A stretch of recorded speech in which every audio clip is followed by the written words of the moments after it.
Why wait to earn the degree you deserve? You have the experience, you have the knowledge. Now's the time to get the credit for the work you've done and earn the recognition you deserve by starting your comeback at Purdue Global. It's time to earn a degree you'll be proud of, a degree that employers will respect. It's never too late. Never too late to come back stronger and move forward in your career. Start your comeback today at purdueglobal.edu. Purdue's online university for working adults. Have you heard about Vyvgart, F-Gart Tegamod Alpha F-Cab? Ask your neurologist if Vyvgart could be right for you and learn more at vyvgart.com/learn. That's VYVGART.com/learn. Brought to you by argenx. AT&T believes that your phone is part of what makes you, you. So we understand why you're holding it as you eat those cheesy snacks on the go, while you listen to your favorite podcast on the subway, or when you call your best childhood friend from your favorite concert. Nothing should come between you and your connectivity. AT&T 5G is fast, reliable, and secure, and it keeps you connected to family, friends, fun, everything you care about. You'll enjoy fast speeds while you download apps, share your favorite videos, or get your game on. We know you don't let that phone out of sight, much less your grip. But no matter, this is a no judgment zone. AT&T wants to ensure you can stay connected to what means most to you, so you can prioritize yourself. Requires compatible plan and device. Coverage not available everywhere. Learn more at att.com/5G for you. Today's sponsor is Loot Crate, and for less than $20 a month, Loot Crate gives the geek in you a special treat every month. Loot Crate is a subscription box service with $40+ worth of geek, gamer, pop culture gear, collectibles, apparel, comics delivered to your mailbox every single month. This month's theme is time, and quite appropriately, because Loot Crate is celebrating the 30th anniversary of Back to the Future. In part 2, this is the exact month that is happening. The timeless appeal of Bill and Ted's Excellent Adventure, they are also celebrating, and the timey-wimey charm of Doctor Who. So time in general, don't you see how it all weaves together? You have until the 19th at 9 p.m. Pacific Standard Time to subscribe and receive that month's crate, and then when the cutoff happens, that's it. It's over. You're never going to get those items again. So go to lootcrate.com/words, enter the code WORDS to save $3 on your new subscription today. So do it up. Get cool stuff to your mailbox. Awesome. Here's the show.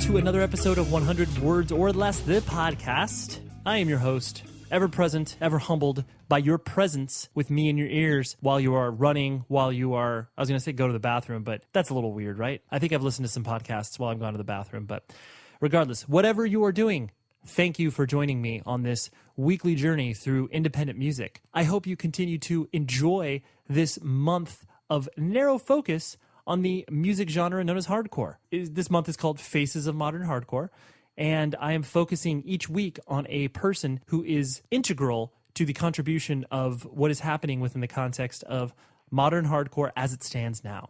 And the guest this week is none other than Evan Wivell from Mindset, the lead vocalist, and he is also the CEO/proprietor of React Records, a spectacular record label from the Baltimore area that has a long history in putting out hardcore of all different shapes and sizes.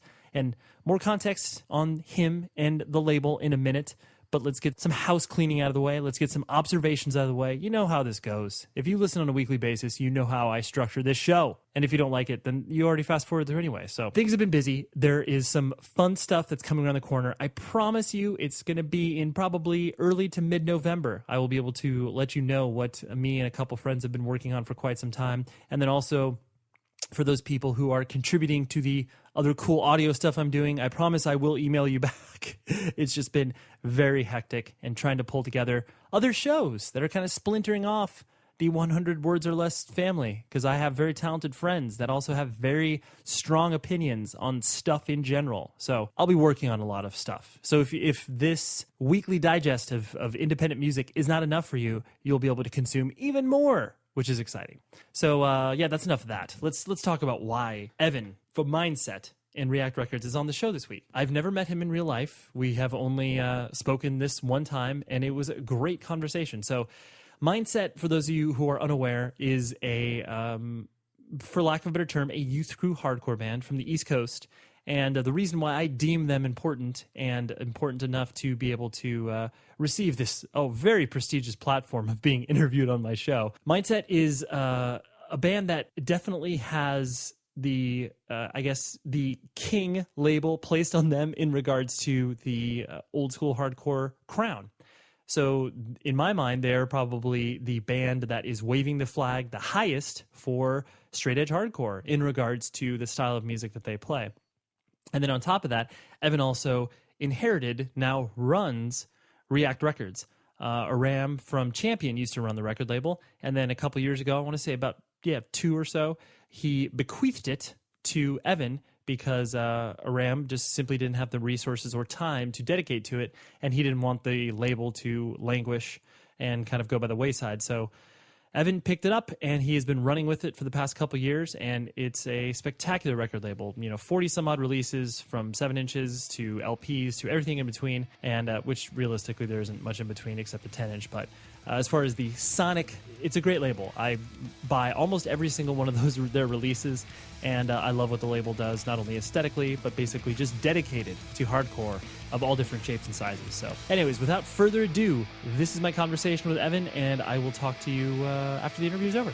I don't know you, but you know me. I got my heart on my sleeve for the whole world to see, and I've been down, but I've never been out. We go down, eyes to the skies, feet on the ground. I mean, I can't recall exactly when I first found out about Mindset and what you were doing, but it was one of those things to listen to the records. I was like, this is cool. And I know that for I think 3 or 4 years, I was doing Sound and Fury, and we always tried, me and my business partner, Joey, we're always trying to get you out. We were always out west. We had a history of canceling Sound and Fury. I think we canceled like 3 years in a row. We did play once, though, and it was awesome. Yeah. No, I think the years that you canceled were always with myself and Joey, and it was always like, well, we want them to play, but we know they're probably not going to play. No, I'm a little embarrassed by that. We just never were able to pull that together. Yeah. Well, I mean, it's hard. I mean, plane flights and logistics. Generally, we're a pretty well-oiled machine, but Sound and Fury just never worked out. But then, so my first time actually watching you guys play was when you came out here. I can't remember exactly when, but you played the program Skate Shop in Fullerton. That was just last year. Yeah, that was awesome. It was, and it was one of those things where it was like, I guess for lack of a better term, there's something that's just magical to watch a band play, or specifically hardcore bands to play in a small room. Whatever, listening to certain bands' records, they're kind of a dress rehearsal for when you want to see them live. You just kind of get acquainted with the. Yeah. So do you feel that that's very indicative of kind of the way that people react to Mindset, where it's like, oh yeah, like I just want to see them live. Like records are cool, but I want to see them live. I've definitely came to the realization over the years that I think one of the only reasons we were able to stay relevant without actually putting out a lot of music, because we've been a band for a long time and really don't have that much music released. But I think people were still into us because it was, fun and interesting to watch us play live. So we've always kind of prided ourselves on being a live band and not a studio band. Not that you can't be both, but we definitely always, that's what we're really all about, and what we're chasing is the experience of playing music live. Right. I mean, it's fun to be in a studio, but that's sort of, you're just in there for a weekend and then it's over. Well, yeah, we make records so that we can play shows. For sure. But, there's obviously bands that just love the studio experience and love the creative freedom. And, like, obviously there's something to be said about that. But, when you are a, I guess, tried and true hardcore band, there's definitely, the anticipation is like, oh, yeah, I just want to feel that energy rather than, how great was that guitar lead you played.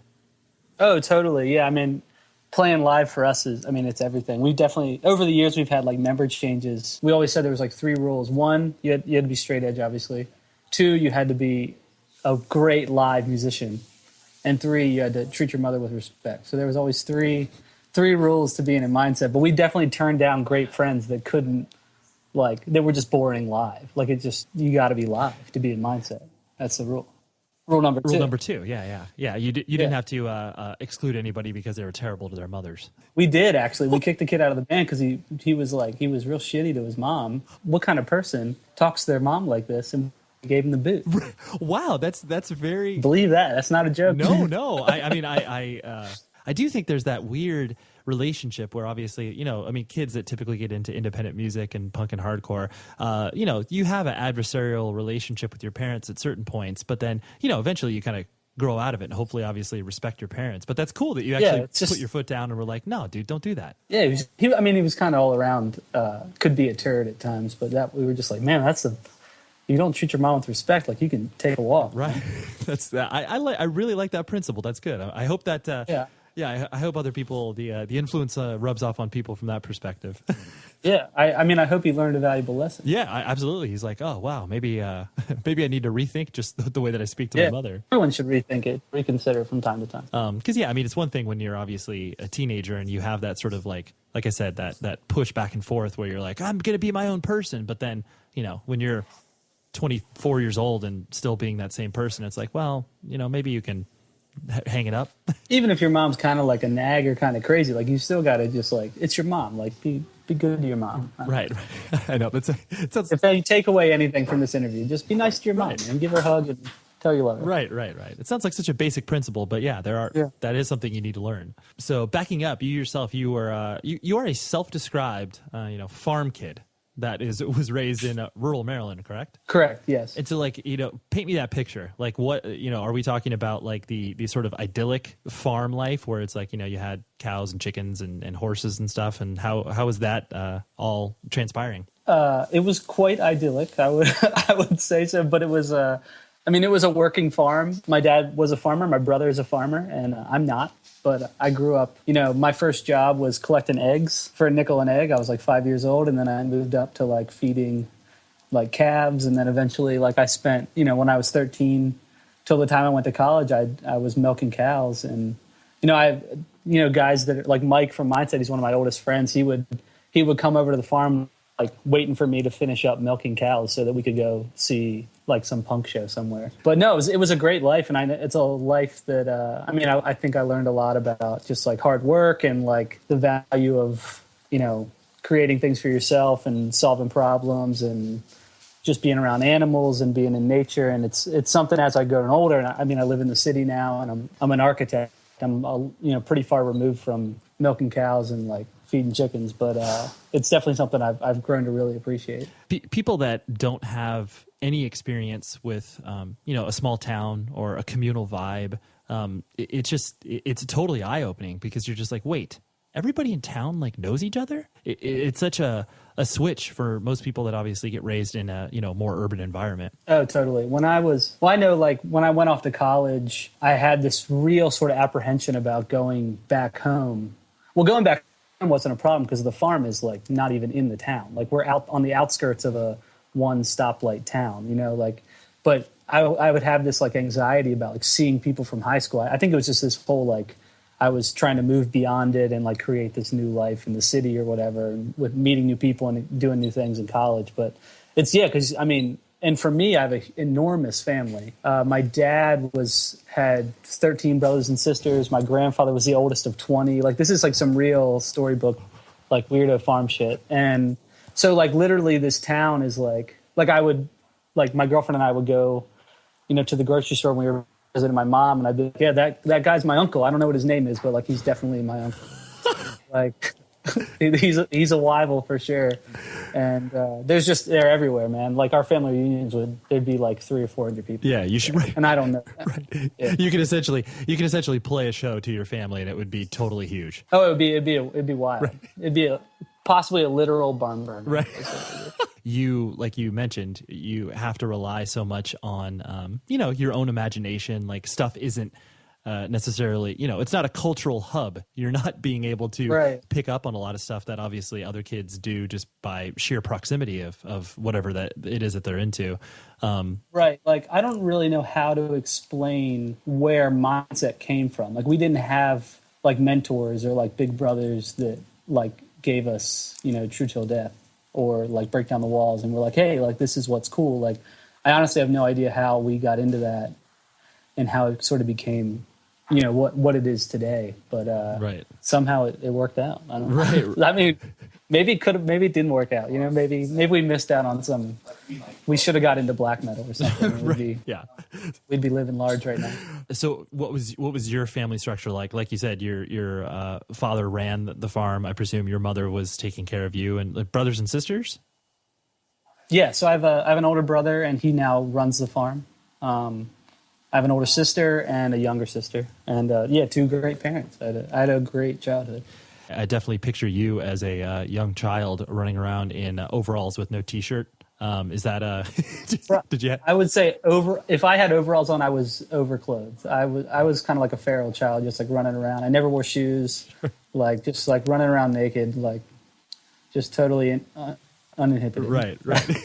Well, it's great because it's a unique experience, especially the farther and farther away that our culture as a whole obviously isn't connected to that because, you know, obviously, I mean, this is a much larger discussion, but, you know, most people think of a farm and they think of where you were raised as opposed to, what is a factory farm like? Oh, my God, that's nothing like what I would imagine a farm to be like. Right. No, my parents were really supportive of pretty much anything I wanted to do. Like I was always kind of the weird one that was just like into something else. Like I got into band, I guess. Like I played the trumpet in middle school. And I was like artistic and I would draw and they'd like sort of encourage that and foster that, but nobody else in my family, you know, was into music or drew. And like, so then when I was in high school and I started hanging out with like the, you know, 3 local punk kids, they were like, yeah, well, you know, whatever you want to do. They just trusted me and trusted my independence. And then we ended up converting one of the older barns into a club called the Greasy Goat Saloon. And we would have like huge shows with like just crappy local bands, but like all the local kids would come out because there was nothing else to do. They just thought it was hilarious. Like we'd have like 300 people there for like a free show to see like really, really bad bands. Right. It's without being too precious about it, it's very adorable that your parents were just like, well, Evan's into some really weird stuff, but we're just going to let him do what he needs to do. Yeah, totally. I sort of returned their faith in me with, you know, I never really strayed them wrong. I was a good kid, you know. I don't know what I was going to do, but they trusted me, and I kind of did what I wanted to do, and it all worked out. Right. Well, I find it's always so interesting too, and I'm sure you've experienced this with certain friends of yours that obviously, you know, misbehave or obviously get in a lot of trouble. You're just like, your life would be so much easier if you kind of just like didn't do that. Like you can, you know, whatever, bend the rules that your parents have given you, where it's just like, all right, I need you home by, you know, midnight on a school night, and you can't go to a show, but then you go to a show and arrive home at like 11:59 and everybody's fine. Yeah. The kids that just act out where you're just like, come on, like you're making your life so hard. You got to work within the system. You can't just go anti-system, man. You got to learn how to manipulate the system. I learned that from an early age. Right. Like, the system, you can make the system work for you. And if the system might just be your mom, you know, just like. Totally. It's a structure. You just have to work within it. Yeah, exactly. I know you kind of described yourself as obviously as a feral child. Were you, were you outgoing? Was it one of those things that you were, kind of reserved? Like, where do you kind of place yourself on that spectrum? I mean, I was independent and enjoyed working alone, but I was confident and like well socialized. Like I was just I prefer to work alone than in groups a lot of times, which is still kind of something that carries through to my adulthood. But I was like a social kid. I had a lot of friends and I played little. And so then as you started to kind of develop your, I guess, real identity, like once you started to go to high school, was high school still in that general rural area, or had you moved to Baltimore by that time? Oh, no. I mean, my high school was the next town over, but it's all basically because there was no high school in my town. Right. Yeah, my family, the farm we have is like, you know, my brother just had a son and he's like 5th or 6th generation. So like we didn't move, you know, that we have some pretty deep roots there. But I went to college in D.C. and then moved to Baltimore after that, and then went back to D.C. for grad school and then moved back to Baltimore, and that's where I am now. But got it. No, my entire high school career, you know, all my adolescence and teenage years were spent in this small town. Okay. And so, and like you said, like you alluded to before, where you had no real idea where I guess, independent culture started to kind of be introduced to you. You really just kind of feel like it just randomly showed up on you or your friend's doorstep, and you kind of showed one another, and you started bouncing those ideas back and forth? Yeah, I mean, it's just like we crawled out of the primordial ooze of this like culture vacuum. Right. And I'd say definitely the person to give the credit to is Mike from Mindset. And we've been friends since like freshman year. He would go to like this local record store called Record and Tape Traders, and he would like order Revelation releases because they didn't even stock them. How he found them, I don't know. It might have been like, I mean, I feel like we got like the Suicide Machine CD and then found out about Minor Threat because they covered like I Don't Want to Hear It or something. And how, I don't know, he just like maybe got like some CD and somebody was wearing a Gorilla Biscuits shirt, and then he found Gorilla Biscuits, and then in really sort of the classic way of like reading liner notes and looking at bands' T-shirts and stuff. Mm-hmm. And I would say I definitely sort of just followed his lead. And then, eventually we started this band together. I grew up like nobody listened to music in my family. Like I don't really like understand the Beatles because I didn't grow up with it. Like the Beatles mean nothing to me. Right. The only like musical memory I have from my childhood is my dad had like a John Cougar Mellencamp 8-track in his like old like 64 like Chevy Beater pickup truck. Mm-hmm. And so like I know all the words to Jack and Diane, but that's just because there was like 8 songs on that record and they just played them over and over again. Right. But so I kind of just like when I started hanging out with like the local punk kids, and I was sort of tag along with them, and I think a lot of it was just because like until I went to college, I wasn't really all that into music. I was always just kind of something that was playing in the background because I didn't grow up with like an appreciation that wasn't like instilled or fostered in me to appreciate music. Mm-hmm. Yeah, it was just, which is kind of interesting. Yeah, I mean, it was just a thing that was there. Yeah, it's like I know I can sing all the words to any country song between like 96 and 2002 because it just played on a radio at the farm 24 hours a day, and there's only like ever 12 different country songs on the radio for like a given month, and they just repeat them. So like that stuff's just like beaten into me, but it was just background music. It's just like something to keep the tempo while you're milking cows. Right, yeah. You can't work in total silence. This show is sponsored by BetterHelp. Let me tell you, the holidays are awesome. They've got some great moments, whether it's spending time with friends and family, gift giving, all of the things. I personally love Christmas lights. Like, I can't wait to put them up. It just makes me feel warm inside. But there are moments where it's like, man, it's overwhelming, or I'm feeling really alone or sad. All of the things that just, can kind of compound it during the holidays. That is why you need to take a beat and maybe take that moment for yourself. Give the gift of time to yourself. And that's honestly why I love dipping into therapy. That's why I also love working with BetterHelp, because they make finding a therapist online so dang easy. So if you're thinking of starting therapy, give BetterHelp a try. Like I said, it's entirely online. It's designed to be convenient, flexible, and suited to your schedule. Just fill out a brief questionnaire, and then you get matched with a licensed therapist, and you can switch therapists at any time for any reason at no additional charge. Please, in this season of giving, give to yourself as well with BetterHelp. Visit betterhelp.com/Ray to get 10% off of your first month. That's BetterHelp, HELP.com/Ray for 10% off your first month. Take care of yourself, please. We all agree that reducing carbon emissions is a good thing. And once again, Toyota is leading the way.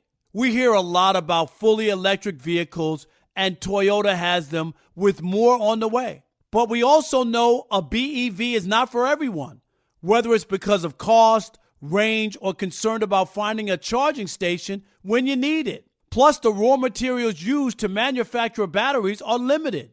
Enter Beyond Zero, Toyota's vision for a carbon-neutral future, in vehicles and in manufacturing plants too. In the years ahead, the materials used to make just one long-range battery for an EV could be used to make batteries for 6 plug-in hybrids or 90 gas-electric hybrids. That's why Toyota's position today is electrified, diversified, empowering you to choose how to reduce your own carbon footprint with a vehicle that's right for you. A hybrid, plug-in hybrid, or battery EV. So shop, learn more, and get details at toyota.com/beyond zero. Toyota, let's go places. Hey guys, it is Ryan. I'm not sure if you know this about me, but I'm a bit of a fun fanatic when I can. I like to work, but I like fun too. It's a thing. And now the truth is out there. I can tell you about my favorite place to have fun. Chumba Casino. They have hundreds of social casino style games to choose from with new games released each week. You can play for free anytime, anywhere. And each day brings a new chance to collect daily bonuses. So join me in the fun. Sign up now at ChumbaCasino.com. No purchase necessary. VGW Group. Void where prohibited by law. See terms and conditions. 18+. Yeah. And then so as you obviously started to, dive more deeply into independent music, and you started to, like I said, attach yourself more to that identity, were any of the ideas that you started to, become exposed to, obviously, threaten your parents in regards to like, oh, okay, we were cool with this up to a point, Evan, but like now this is really weird stuff that you're into that we just can't wrap our heads around. Maybe I'm just subtle about things, and I don't really like. I don't even know if my brothers and sisters really even understand. Like, I don't know if they know the name of my band or that I own a record label. Right. And I'm like fairly close with them. I see them regularly, but I don't talk about things. I'm maybe a bad communicator in that regard, and it's just so hard to explain sometimes. Maybe that's something I need to get over and actually talk to my family. But like, I know, like, for a long time, like, I would be on tour and my mom or dad would give me a call and be like, hey, you coming up this weekend? I'm like, no, I'm in like Seattle, or I'm in California, or I'm in like Germany right now. I don't. What was the question? No. Can't remember. No. It's a great. Oh no, my parents weren't ever wigged out by it, and I think that they, I think maybe they just thought it was kind of like a quirky thing that I was into, and I had friends with like mohawks and bullet belts and stuff. My parents are always super cool, like super welcoming. Like, our house literally didn't have locks on the doors, and like kids would just stay there for like days at a time. My parents were just like really cool, really, for, a bunch of small town farm people you would otherwise think would be like, closed-minded. They were just kind of like, they trusted me, and if this was a friend of Evan's, it was, a friend of ours, and they were totally cool with it. Right. Well, that is amazing, because obviously it's really easy to, like you were kind of, mentioning, it's really easy to paint a small town mentality on a person and be like, oh yeah, they're hicks. They probably don't understand anything. And like, there would just be no way that they would start to wrap their head around what their son is getting into. But it's just, it's awesome that they were obviously so fostering of whatever you were getting into. My parents were really like kind of urged independence and kind of like just like push you out of the nest, and you like either you fly or you don't.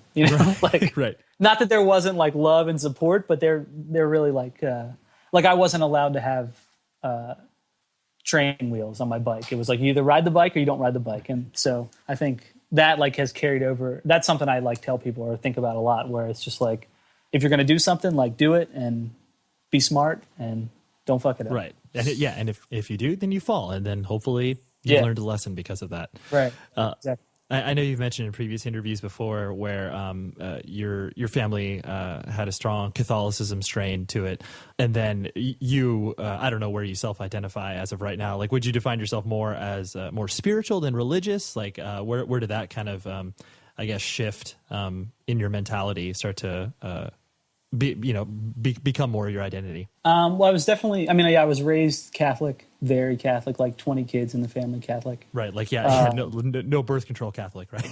Yeah, exactly. When I went to college, which was the Catholic University of America, which I went to. I was, I suppose, Catholic at the time, not like super enthusiastic, but it was just I didn't really know any different. Not many colleges have architecture programs, and they were sort of like the architecture program that most like intrigued me, so that's where I went to college. And but it was actually at Catholic University that I was like, whoa, this is not for me, and kind of stepped away from it for a while. I think I kind of went through like classic like being angry at the church and sort of this quiet rebellion and thought about it a lot, but like took a lot of like religious and like theology classes and stuff, and just was able to explore different ways of thinking and different ideologies and things like that. I don't know if, I mean, I'm definitely not religious. As I've gotten older, I've actually really grown to appreciate Catholicism as like a cultural idea of like how it affected how I was raised. And I actually, for a while, I had like a lot of fun trying to figure out people I knew in hardcore that were also raised Catholic, because I feel like that you can like, you can just like smell them, Right. you know, like Totally. they just got this, that like guilt just like wicking off of them at all times. It's like total repression and stuff like that. Right. But I think Catholicism has a lot of beautiful imagery, and there's a lot of like this sort of quiet passion to it that as I've gotten older, I've like really learned to appreciate. I don't embrace it. I don't go to church. I'm not angry about it anymore. Right. Yeah, you went through your whatever dark night of the soul journey and be like, okay, well, I came out the other end, but I'm not burning that bridge behind me and being like, oh, that was worthless. I was like upset that I like stopped going to church and stuff. But again, I think this might not even been like a support thing, but I think we just, as maybe like a quintessential Catholic thing, we just like don't talk about things. Right. Just, like, Hey, this like there's just constant huge elephant in the room that nobody's talking about, and we're all like just repressed and sad and quiet. Evan, this seems to be a theme. I think maybe we should have an intervention. You should talk to your family about some stuff. I think that they might like that. Maybe I should. Well, I just kind of keep to myself, man. I'm just doing my own thing. And no, I understand. Well, it definitely is hard. Kind of going back to the point you were making in regards to like, well, how can I tell my brother or sister or whoever that like I run a record label? Because like they would look at that and they would be like, oh, so you're like Jay-Z, and like that's not going to make any sense to them, So it's like. You would have to explain, whatever 25 years of hardcore history in order to be like, where are you at now? Maybe I'm just a coward, man. Maybe I don't know. We just boiled it right down to it. Yeah, I think that they know that I'm in a band. Mm-hmm. I'm pretty sure they know I can't sing though. Right. Like I'm tone deaf, so I think there's a sort of a foundation of confusion of like, how is this guy like a fairly prolific recording artist and like can't sing a note to save his life. Right. So then they like had, my dad used to call me the lead screamer. So they had like a big kick out of that. And then like straight edge is weird, but now they like, I'm like almost 30 now. So like, okay, Ev has never drank. Like he's not going to start drinking now. So we'll stop asking him. And, every now and then it's like, oh, you don't eat meat still? I'm like, yeah, I still don't eat meat, so that's kind of weird too. And like, but I'm not like, I just don't talk about stuff. Like every now and then I would like, text my mom or dad from somewhere on tour and be like, hey, I texted my dad from like the grassy knoll and sent him a picture. And right. he thought that was cool. But I did, so my dad passed away almost 2 years ago, be 2 years ago next month. And it was kind of interesting at like the viewing and the funeral and stuff. A lot of people be like, oh, you're the rocker. You're like, you must Evan, you're the rock star of the family. And it was funny because like I feel like all these people that knew him, I never knew this, but that's what he like told them. Not like, oh, my son's like he is successful in business or whatever, and lives in Baltimore, or like went to grad school or whatever. It's just like, yeah, he's a rocker, man. Like he's going on tour and like he's making records and stuff. And like I never knew that was something that he would want to share or like tell people. And that was kind of like, I was touched by that. It was cool. Dude, that's so, honestly, it gives me chills to hear that, because that's so special when you're able to, my father passed away about 6 or so years ago. And it is one of those things where it's like, you don't, and I know this is going to sound very, I guess, obvious, but it's like, you don't know how another person views you.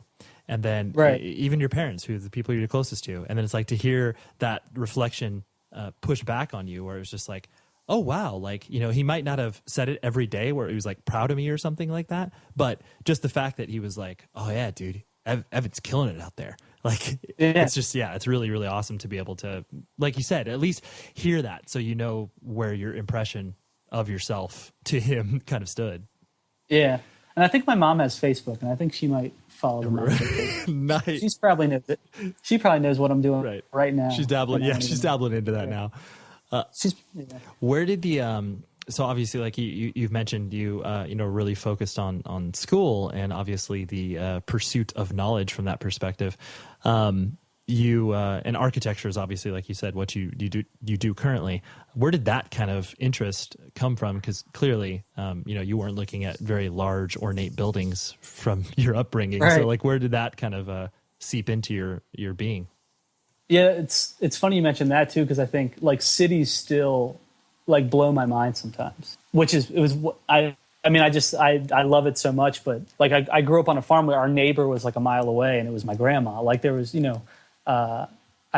urban environments still kind of blow my mind if I really kind of stop and think about it. But I think, a lot of people that stumble into architecture, the story is always like, yeah, I was like good at math, but like I like to draw. And for me, it was kind of the same thing. But I actually really I was always like artistic and like the kid that would doodle and like stuff, but I also like building things. So, I would like spend my summers like working construction when I was in high school, and got really into the idea of, the art and design and building and stuff like that. And I've always really been into creating things, which I think is, that's sort of a big motivating factor with like having a record label, is creating tangible objects and like the sort of gratification of holding some, like an artifact, like a physical artifact. So it's really satisfying to have an idea and then to put it on paper and then to share it with others. And then all of a sudden there's a groundbreaking and things are getting built, and you can really sort of see things. That's amazing. Yeah, that's awesome. Were you a big Lego kid?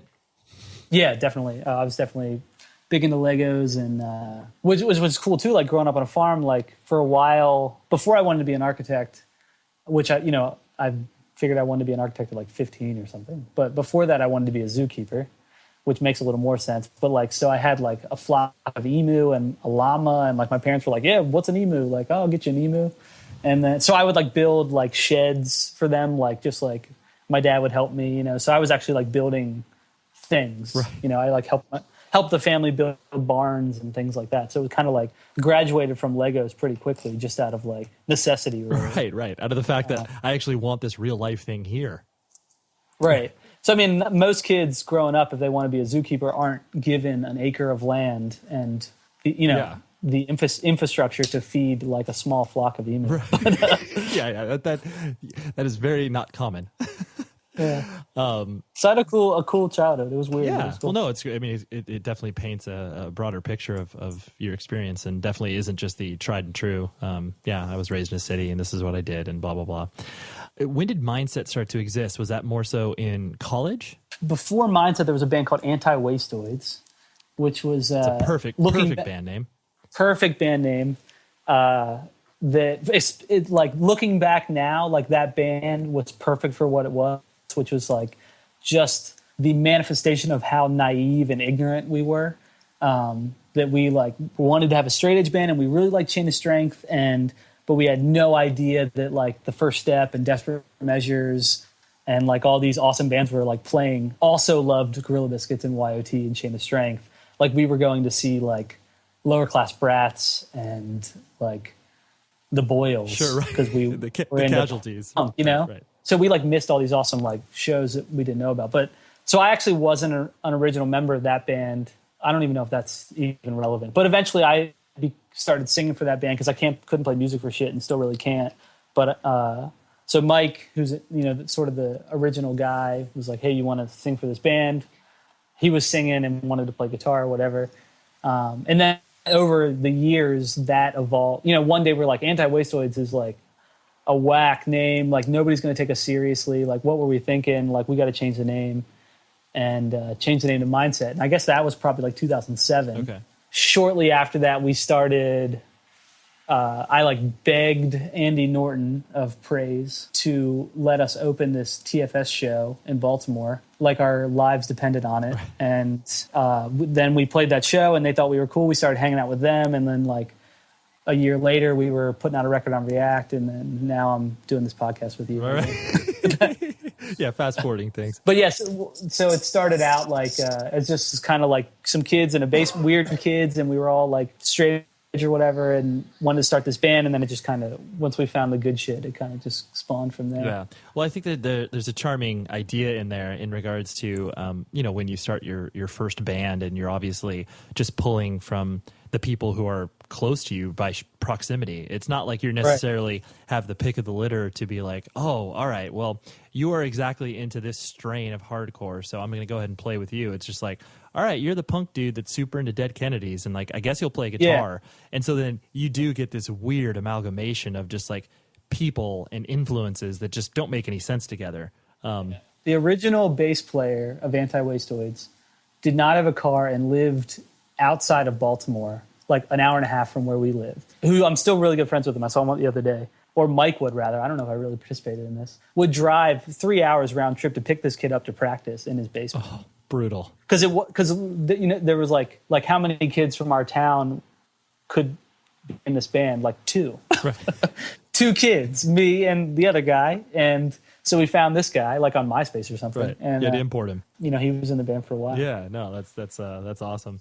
We all agree that reducing carbon emissions is a good thing. And once again, Toyota is leading the way. We hear a lot about fully electric vehicles, and Toyota has them, with more on the way. But we also know a BEV is not for everyone, whether it's because of the cost, range, or concern about finding a charging station when you need it. Plus, the raw materials used to manufacture batteries are limited. Enter Beyond Zero, Toyota's vision for a carbon-neutral future. In vehicles and manufacturing plants, too. In the years ahead, the materials used to make just one long-range battery for an EV could be used to make batteries for 6 plug-in hybrids or 90 gas-electric hybrids. That's why Toyota's position today is electrified, diversified, empowering you to choose how to reduce your own carbon footprint with the vehicle that's right for you, a hybrid, plug-in hybrid, or battery EV. So shop, learn more, and get details at toyota.com/Beyond Zero. Toyota, let's go places. Hello, it is Ryan, and I was on a flight the other day playing one of my favorite social spin slot games on ChumbaCasino.com. I looked over at the person sitting next to me, and you know what they were doing? They were also playing Chumba Casino. Coincidence? I think not. Everybody's loving having fun with it. Chumba Casino is home to hundreds of casino-style games that you can play for free anytime, anywhere, even at 30,000 feet. So sign up now at ChumbaCasino.com to claim your free welcome bonus. That's ChumbaCasino.com and live the Chumba life. No purchase necessary. VGW Group. Void where prohibited by law. See terms and conditions. 18+. Here's a question. Have you ever been prescribed medication? Most likely, yes. Well, what about this question? Did you understand how it worked? The way your medication works in your body shouldn't be a mystery. Learn how Vyvgart, Efgartigimod Alpha FCAB works by visiting Vyvgart.com/MOA. That's VYVGART.com/MOA. Brought to you by Argenix. And so then, Mindset has always specifically been a band that has been very selective, obviously, over the the touring that you do and the sort of activity level, just because everybody in the band has obviously built their life around, quote unquote, real life things. Was there ever kind of that push and pull in your guys' heads in regards to once, more touring opportunities came up and, cool fests or whatever, like once these things kind of came your direction, was it hard for you to kind of like, I guess, keep your head down and be like, dude, I got to finish school. I got to do this. Was there any sort of, internal hand wringing that was going on at practices being like, yeah, definitely. Okay.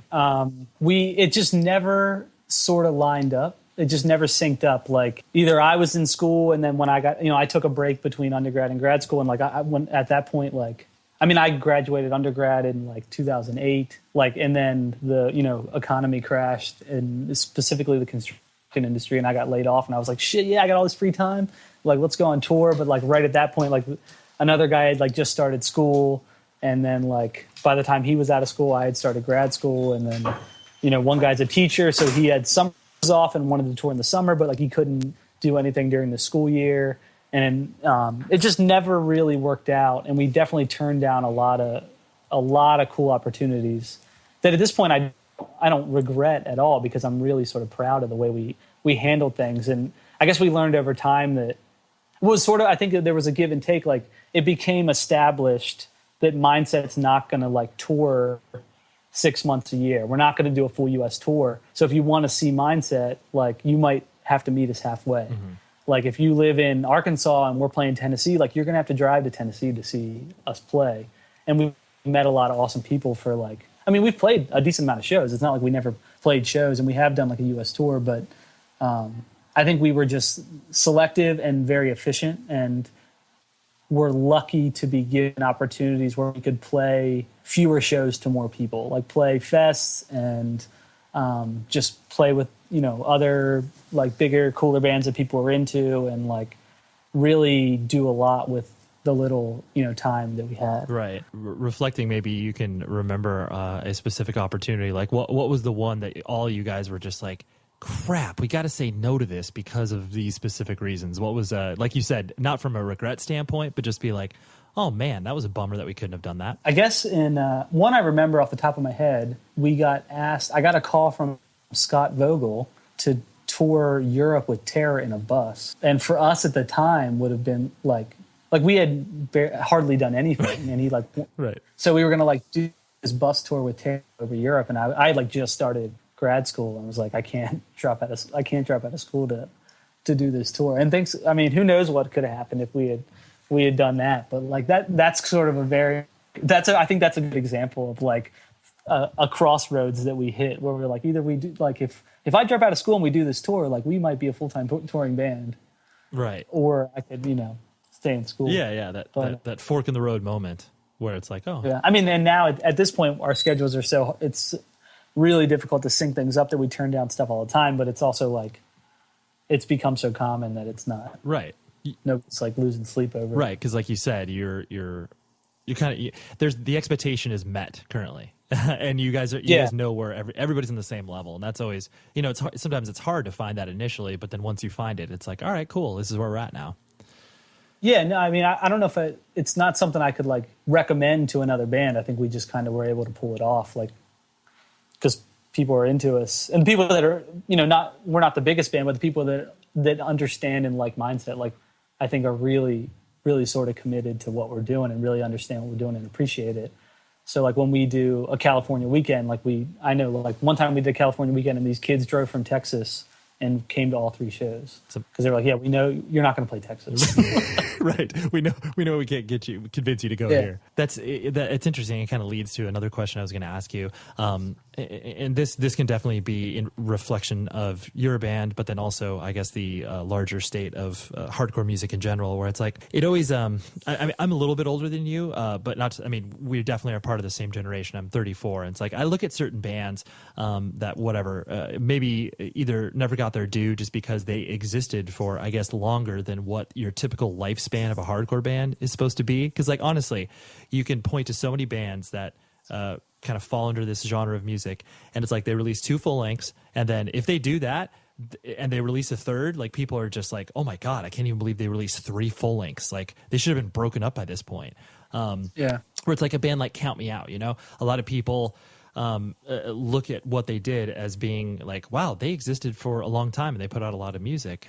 But then, you know, towards the end, it was definitely, I'm speaking more so from maybe just like the West Coast perspective, where there was less enthusiasm for them, even though they were still writing really captivating music. Yeah. So is it kind of weird to, I guess, watch the fickleness of hardcore exist, where it's like, you know, obviously one band is hot for 6 months and then all of a sudden that, you know, goes away just as quickly as it came, you know, and then I guess, like I said, reflective over your band, where it's just like, oh, wow, like people are still coming to shows, so that's cool. So I know there's like 5 million questions wrapped up in there, but yeah, just kind of talk about that general idea of the observation of trends, I guess, more or less. Yeah. I think you and I, for example, our generation, and we've been around for long enough to see the waves that sort of come and go and how trends sort of pick up and die. And it's just sort of like, I think at this point it's like yearly, where like, oh, what's hot this year? Like, what's the thing this year? And then like, which, you know, maybe that keeps hardcore fresh. I think hardcore in this decade is like ultra postmodern. And what I mean by that is it's like, there's no like innovation. Everything's sort of like this like caricature of something that came before, and like mindset included, like for sure. And so it's not like the waves that come aren't like, oh man, like this scene is like creating this like new like style and they're like progressing something. It's like, oh no, like what's now is like, you know, like some 90s shit that I don't understand or whatever.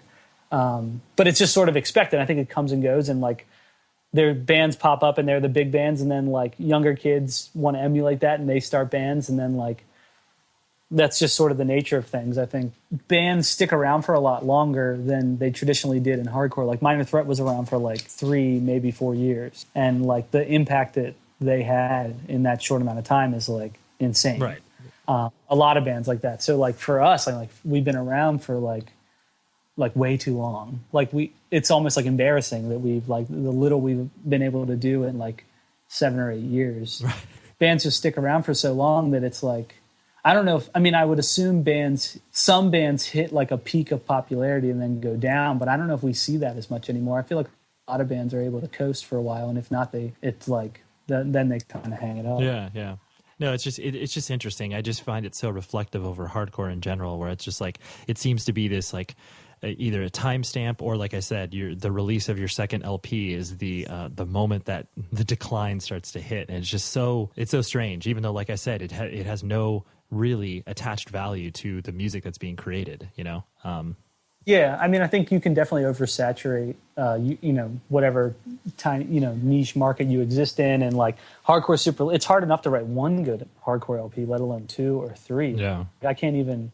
Like the conversation came up for us to like write another LP, and like that would be impossible. Like it just could not happen. Like we're not at a point where we can like make a hardcore LP that wouldn't be mediocre. It's so difficult.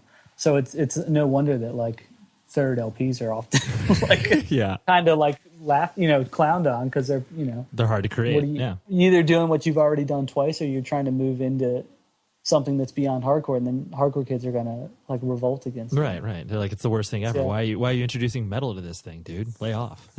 Yeah. Definitely never introduce metal. Right. My advice. Yeah, you're like, there's a hard line in the sand for that. Yeah. One of the ideas of, obviously, since you, like you mentioned, you're an architect, you live in a world that, doesn't necessarily have any connection to obviously punk or hardcore, and I'm sure a lot of the people you run across are probably not knowledgeable in regards to that. So is it interesting for you to be able to navigate in a world that obviously has no context for what is like the building blocks of your life? Is it interesting to kind of navigate within that context of that world? I mean, I don't see it really. I think when I was younger, maybe I would sort of think about my life as being like two different worlds. And there was definitely some conflict at times where it was like, what crowd was I like trying to keep up with, where like, maybe I wasn't doing active enough with music, and I felt like my band was kind of falling behind. And then maybe I wasn't active enough in my career, and I felt like, my peers, people I graduated with were starting to get ahead of me, and like definitely, kind of see things separately. But now it's just like my life. This is just like how I do things. And I think it's all just kind of part of who I am and what I do, that everything's like part of the way I live. I mean, the conversation doesn't come up often. Like if I'm in a meeting with like a new client that I haven't really felt out yet, like I'll make sure my tattoos are covered up. And, but every now and then I run into somebody that's like, grew up in punk and hardcore. And I think that's more common now than it used to be. Mm-hmm. Just by the nature of, there's more people, every year there's more people that have been exposed to it, but like those people are now able to have like functioning lives and have white collar jobs and stuff. Yeah, right. It is cool, because I definitely think that there's more particularly our generation of people that now are doing really creative and exciting work in so many different fields. And it's so awesome when you're able to run across a person that has the context for it, because you just, there's that shorthand knowledge of just like, oh, dude, like we probably went to the same shows, or we probably did the same thing. And it's like, you're attracted to those people, and you like want to work with them that much closer because of that sort of common bond. Yeah, I think there's definitely like a quick little connection, like this, like you both sort of experience this like little secret world. Yeah. And I think people that, I tend to get along well with people that are into punk music. Yeah. So it's just sort of like, it works out real well. Yeah, I would hope so. Obviously, like you mentioned before, you are the proprietor, owner of React, and I thought that was a very interesting changing of the guards, obviously, when Ram gave the label to you back in, was it 2012, I think? Was it one of those things that you had to kind of, I guess, explore yourself, whether or not you wanted to do it? Was it difficult for you to, I guess, take the plunge, even though you had been obviously helping Aram for a long time doing stuff alongside the label? Was it difficult for you to say yes to it, or was it kind of like, well, I guess I'll do this? Probably should have been more difficult for me to say yes. I think I ready to dive in, face first as soon as the opportunity arose. But I think that's kind of my nature with things like that. My confidence kind of gets the better of me, but because it is a lot of work. And Ram definitely stressed that, like, if you're going to do this, like, you need to really be committed to it. Because, I mean, obviously it was his baby and something he sort of created out of nothing, and, wanted to make sure the torch was going to be passed and able to burn brightly. But and he really helped out with the transition. He's still, I'd still talk to him almost daily. We're great friends, and like, he's definitely said like he's happy with how things worked out, and he's stoked on everything. So nice. That's the biggest. But yeah, compliment. I was just like, it's great to hear that. But when the opportunity arose, it was just like, hell yeah, let's do it. Yeah, you're like, we'll figure out the details later. Let's just do it. Yeah, that kind of thing gets me in trouble sometimes. I'm just like, I'm sort of just like, I shoot first, ask questions later, and those questions are like, how actually am I gonna handle this? Right. But right. Yeah, you go in both guns blazing, and then it's like, wait, hold on. I don't have all of the bullets needed to accomplish this job. Yeah, exactly. Great analogy. Oh, thanks. I'm full of them. Really pulled that together for me. Yeah, no problem. You seem very focused on the idea, and I think this is something that is still common, but maybe people don't express it the same way, where you seem very focused on contributing to, I guess, hardcore music, the music scene that you obviously learned so much from. In ways like, obviously, like, record label, and like obviously participating in interviews and zines, and kind of like contributing beyond just like obviously attending shows and playing in a band. Where do you think that kind of stems from? Like, is it that sheer like you want to give back what's been given to you, or is there some or other I guess motive from your perspective? That's definitely a huge part of it. Is like I know how like important hardcore can be, and how important punk music can be, and like how inspiring it can be and empowering, and like how important it was for me. Appreciate the opportunity to be able to sort of like pass that along. We'll say I know like I met Ian MacKaye one time at a show at Fort Reno in DC when I was younger, and I remember like I was like so nervous. I was like stammering and like couldn't like form a sentence. I was like just in awe of this guy. And I just said, like, your music has had a huge impact on my life. Thank you. And his response was, music kicked my ass. I'm happy to return the favor. And I just thought that was like the coolest way to put it.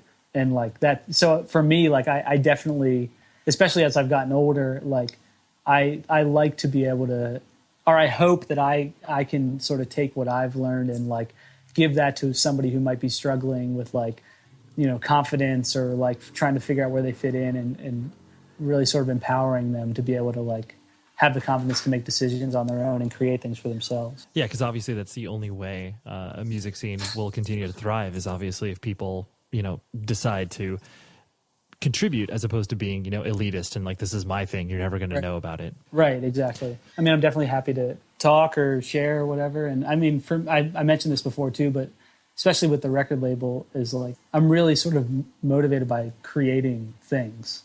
Like creating objects and artifacts. And that's what really lives on. Like, a blog post will kind of like disappear, into the ether or whatever. But, a record, like I have records that were made, decades ago, and it's still the same thing. It's like freezing in time what was going on. And I like being able to contribute to that process of like adding these artifacts to the history of to what we're doing. Yeah, I mean, I like the way you put it, because that's exactly what it is. I mean, obviously music is an artifact, and essentially these are, regardless of how it sounds, like these are folk stories. Like these are yeah, definitely. And I think a lot of people don't view it as such. Like, it's like they obviously, with music being kind of disposable, and it's just like, well, yeah, if you view it as such, then it is. But like you said, if you're contributing physically to the world, it's like there's that level of permanence that doesn't exist in many other places.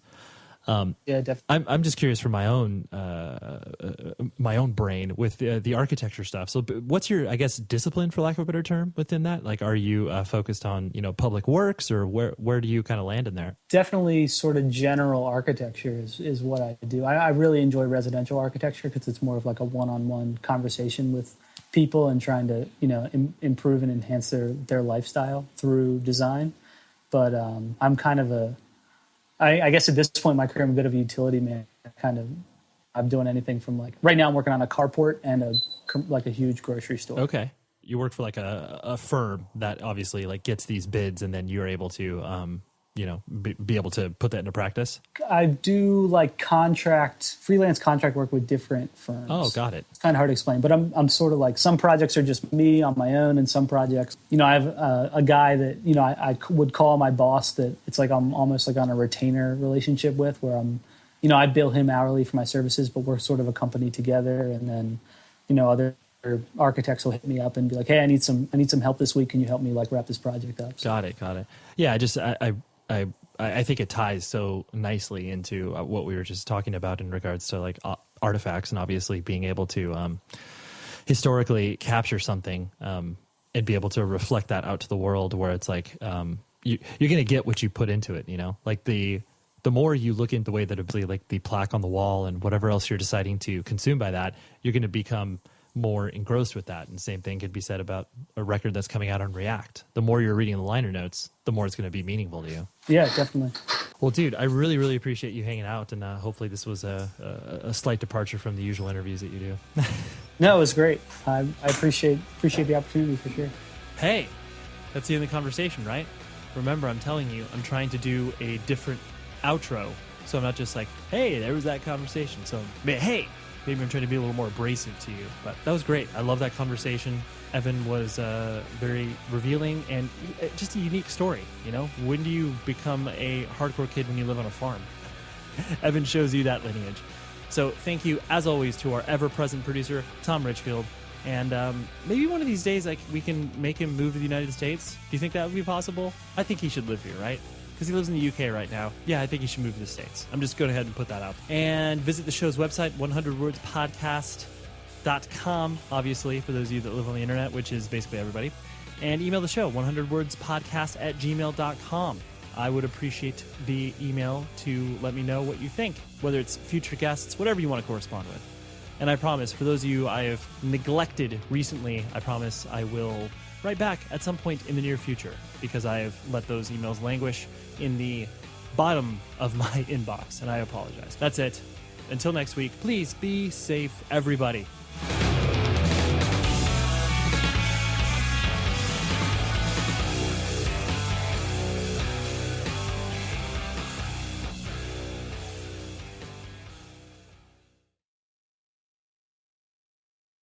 This is Holly Fry from Stuff You Missed in History class. Toyota is a leader when it comes to electrified vehicles. Today, battery EVs make up less than 10% of new vehicles sold because of higher cost and concerns about range and charging. Enter Beyond Zero, Toyota's vision for a carbon-neutral future. With an electrified, diversified lineup of hybrids, plug-in hybrids, and battery EVs, Toyota empowers you to choose how to reduce your own carbon footprint. Learn more and get details at toyota.com/beyondzero. Toyota, let's go places. Have you heard about Vyvgart, F-Gart Tigamod Alpha FCAB? Ask your neurologist if Vyvgart could be right for you, and learn more at vyvgart.com/learn. That's VYVGART.com/learn. Brought to you by Argenx. Hey, hair enthusiasts. Ready for the holidays must-have beauty tool? The Not Doctor Dryer Brush by Conair is not just a dryer brush. It's complete with all the fancy features that you know and love from the salon. From custom heat settings that won't damage your hair, a refreshing cool burst to lock in your style, and gentle bristle tips that detangle with ease. This is your new blowout BFF. This holiday season, give yourself or someone else the gift of flawless hair. Shop the Not Doctor by Conair for damage-free styling. Happy shopping and happy holidays.